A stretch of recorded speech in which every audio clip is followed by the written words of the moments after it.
Chihuahua, Joanne, Chihuahua, Joanne, you cry.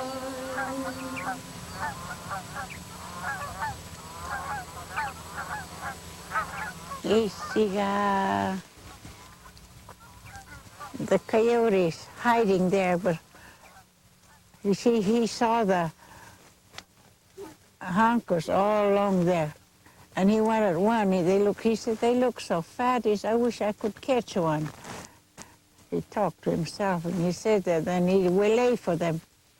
And then they see him, and when he moved, they say, honka, honka, honka, honka, honka, and they all fly up. They fly all along there, then they land again, just where they're teasing him. And the coyote move up a little closer. And he said, why do you say hoga, hoga, hoga when you fly? He said, that sounds beautiful. So they told him, they said, we were supposed to say that when we fly up and our wings come out beautiful and look very pretty. And the coyote says, well, I'll do that. I want to fly, learn to fly. Then all of a sudden they say, hoga, hoga, and they fly up. And he says, hoga, hoga, too, and he fly up with them. He was flying all over the sky with them, and then he stopped. He had to stop, because they stopped. And he stopped. And all of a sudden, his weight took him down. He come flying down onto the ground. He just lay flat. They got smashed. And the honkers fly all around them. They laugh at him. They lay there and watch him. He was dead, just smashed up. That's the end of the story.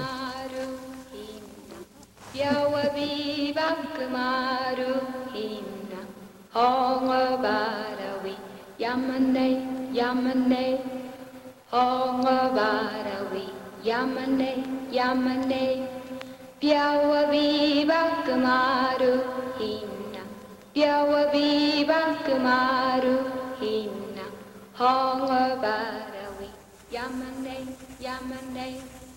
Tell us about when you were a little girl, when you were growing up. What big man? Well, I grew up in school. Where I at? can remember when I went to Stewart School. When I was a little girl, smaller than Deanna. Deanna hasn't heard the story of when you were born. You can tell us about it?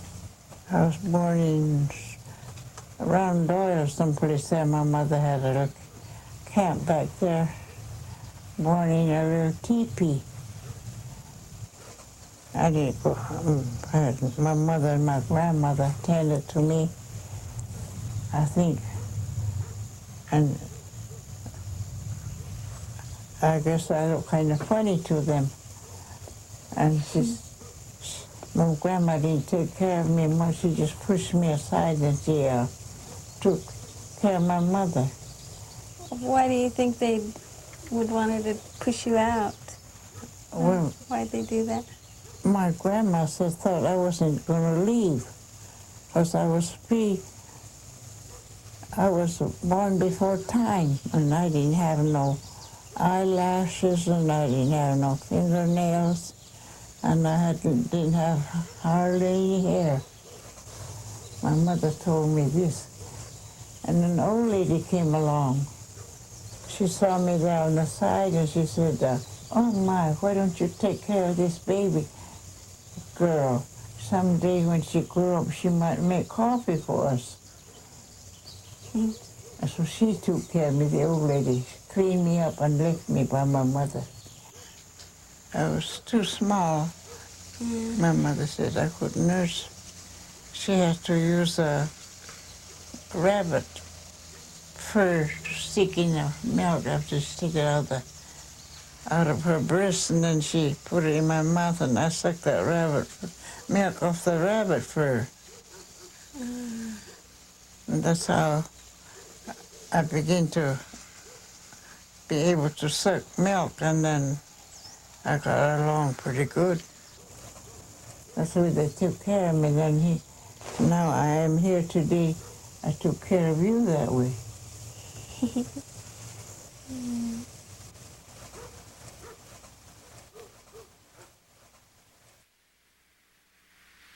This lake was our lake. We were raised here and we played all over here, and this is our playground right here where the rocks are. Every day we just think about coming to the rocks and play and hide and seek or chase each other around. And there were several girls here, a lot of the little girls and boys. And we play all day long. We play and we play in the water, and we enjoyed that lake so much. I call it that. Kuyu means a fish that was in the lake.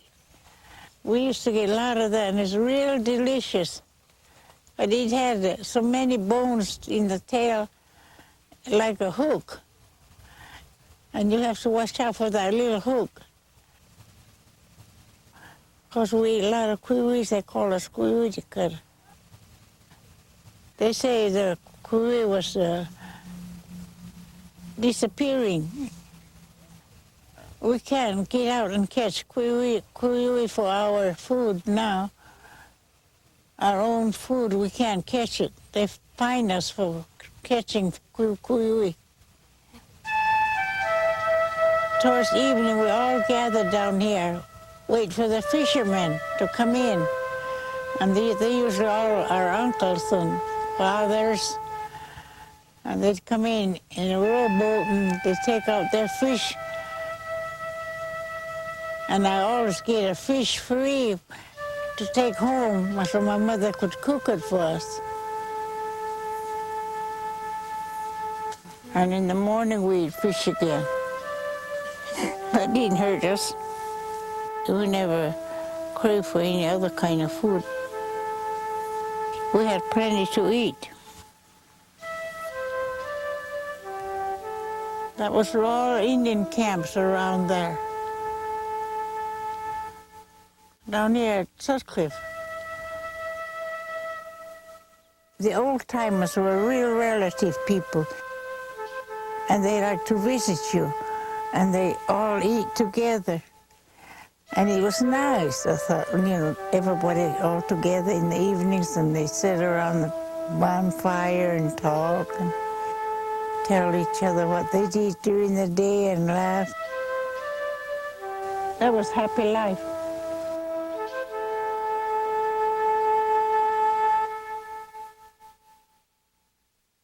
I always like to visit these old places.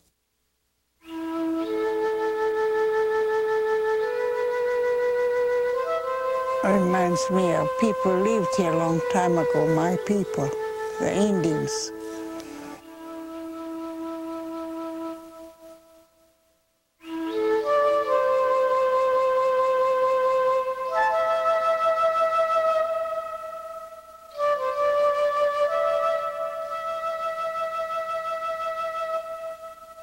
They learned to live on this land, and they survived some way.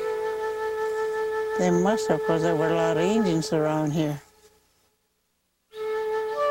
They roamed from place to place where it's comfortable, where they could get food. Out here, I don't think you could find very much food, but you have to go way out in the hills. You get wild onions and wild parsnips. And there is some kind of berries up the creek way on the other side of the hill. And it isn't far to walk when you're young and want to get out. You have to look for food. And sometimes we trap squirrels and we trap rabbit, and then that's where we get our meat. And you get home and clean it and you roast it in the ashes, and oh, it's delicious. It has to be delicious.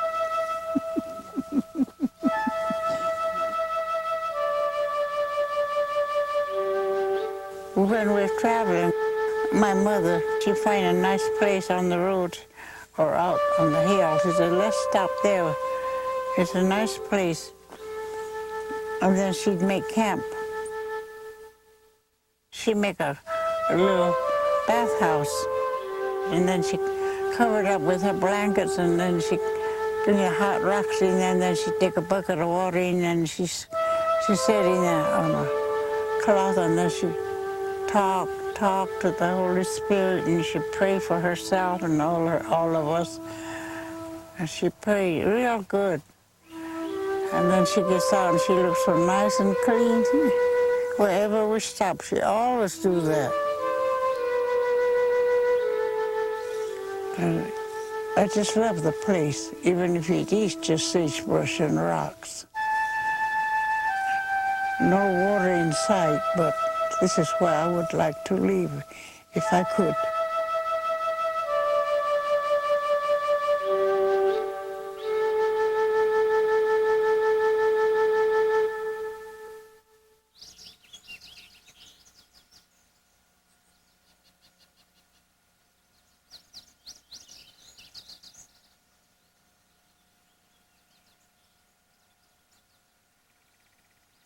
They call this a canyon Suhu. They call it Suhu on account of the willows. Su is a willow, and Hu means the water coming down. It goes right into the lake. We come here all the time because my mother's sisters live up here. And we have to walk all the way up this way, all the way. We didn't mind it. They have a lunch outside, and we sit right down and eat without no invitation or anything. Just sit down. If we're there overnight, then we go up to that big rock. When the bigger girls used to scare us, she said, she says, all these bones laying around are all people that died here. So look at them moving, and she'd run. She'd say, "Ida," and she'd run, and then we all run behind her crying. Get home. Next day we go up again. We never learn.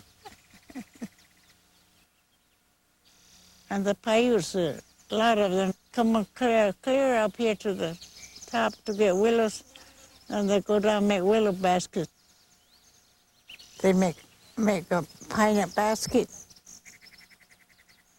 and baby cradles.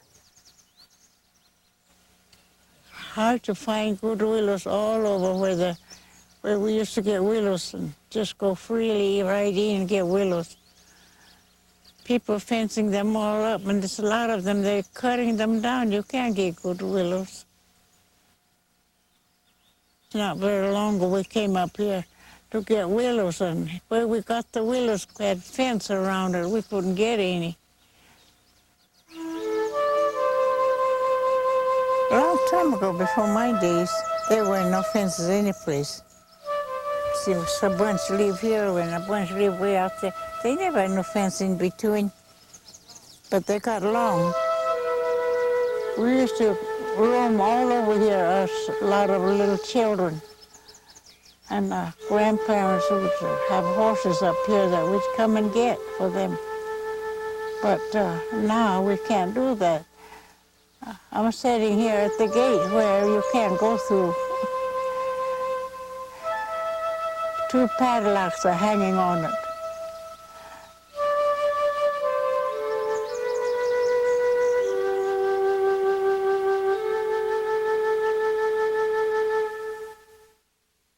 Mä oon itse niin.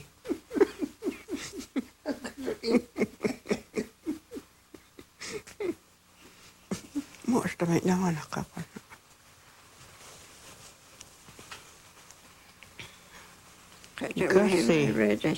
Gussie. Kanjakkaassa Gussie. Himmel. Hä? Himmel. Kajadu, itse jäädu enää. Nää ryhkiä kun on miivin ja mitä niitä. I'm making little baby shoes. I hope I sell them. Because make money somewhere. Make money to buy potato with. Món này chỗ mấy cho mình đây mà. And make little shoes like that. And We get what we get for it, and then we're satisfied. All the work we do make nice shoes. And then you scrape the hide, you get a hide and scrape it, soak it first for about 5 days, and then you start scraping it when it's ready. And then you have to take it out and then put it in a solution to make it soft. If you don't watch it, then you come out, you spoil the hide. And lots of times the dog gets away with it if they know where it's put and we don't get no hide. The old folks used to scrape their deer hides with bone, a long bone from a horse ribs. But later on we found that we use the tools that the carpenters use, scrape hides. They scrape the floor with it, we scrape hides with it. And it's like Katie was saying, it's a lot of work. It is a lot of work. Sometimes we have to work it maybe 3 times, 4 times. You don't get soft like that one right there on the table. And it's the dirty work, but we make it. We learn how to do it real good now. We can do it without spoiling our hide.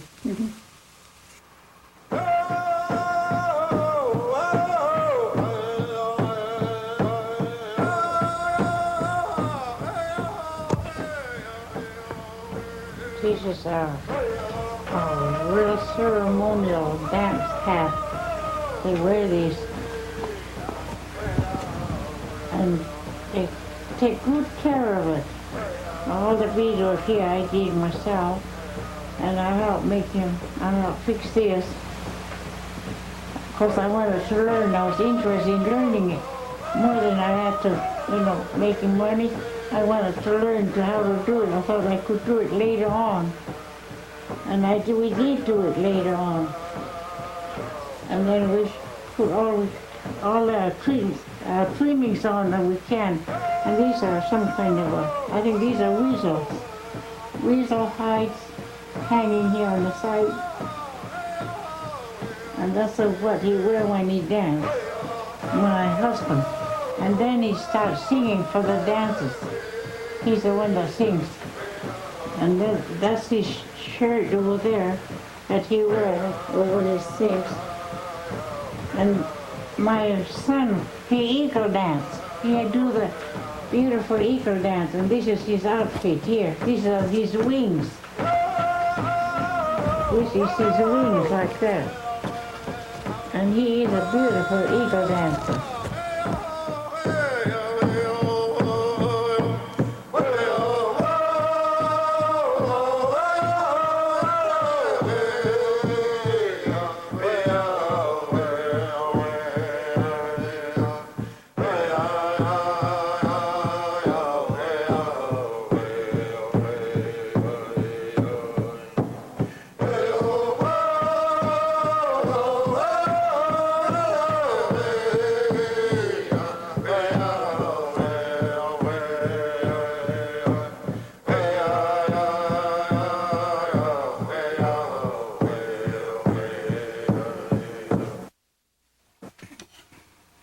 I'm 97 years old, and a lot of people don't believe me when I tell them I'm 97. They say, oh, you're kidding. But I really am 97. I might be older, but my mother's record when she put me in school was when I was 8 years old. And that was pretty small, I thought. And I yelled out when my mother left me there and walked out. I was yelling and crying and jumping around. Yet I got over that. And I couldn't talk English when I went there, and that was hard. Everybody's talking English, and I could speak one word in English. Now little kids don't understand you. They ain't language. They don't know what you say to them when you talk Paiute to them. It's hard. And if you start talking Paiute to them, they walk away. They won't try to learn it. Well, I'd have to tell them in English so they understand it. If I tell them in Paiute, it's a better expression of the story. But if I tell in English, that's the only way they understand it, and they sit there and laugh.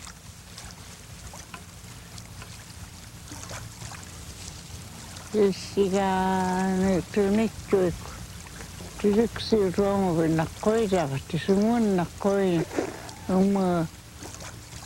se mun naamusavan ekko se naamusavan ekko se nu jutu mun tajakkumi ja nu jutu mun tajakkumi se wahonu jutu tajakkumi se mun okonno mun hanni se mun jutu mimiä Pitäkosa muikko jongona ryppitikas niissä manna. Esi omuvana joutu miera missä nanittam. Pitäkosa muumi vi joutu miera. Esi manna esi mu pian o pakkamaa mu piakattu. Mana yus mudaya suna mi amuna umi trai stiga suna vijahu o muda vittu imiga es mu yusu takai pitta mu yusu tumiera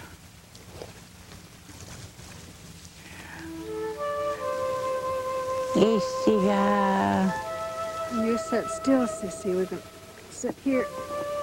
Great Grandma's going to tell you a story, okay? isiga man and his wife lived close to the shore of Plymouth Lake, and he had 4 children, 2 girls and 2 boys, always fighting. And he got tired of them. He said, what shall we do? Let's go down by the shore. Maybe they'll play in the lake. So they came down to the shore. Their mother sat down by the lake, looking. And the father, she squatted on the ground and put his legs up like that. And 2 little boy on this side, little boy on this side. And they were fighting with bow and arrow right along. And the little girls were on this side, and they were pulling their hair and fighting and fighting. The little boy shot at his brother under his father's knee, and the bow hit his father's leg instead of the little boy. Father jumped up and he said, they're always fighting. He says, I'm going to send 2 this way and 2 up north. So he said, and when you get there this evening, make a fire. The 2 that went south, they settled down, they made fire, and he said, oh, they're all right. And these 2 that went towards the Peach Rivers, they never made fire, so he said, I guess they kept on going. On and on. So he says, well, I'm going to go too. He says, I'm through here, and his wife can sit there. And she started crying and crying. And every day she wept for her children, and that's how the Plymouth Lake filled up here on her tears, and she's still sitting there. Now she's petrified there.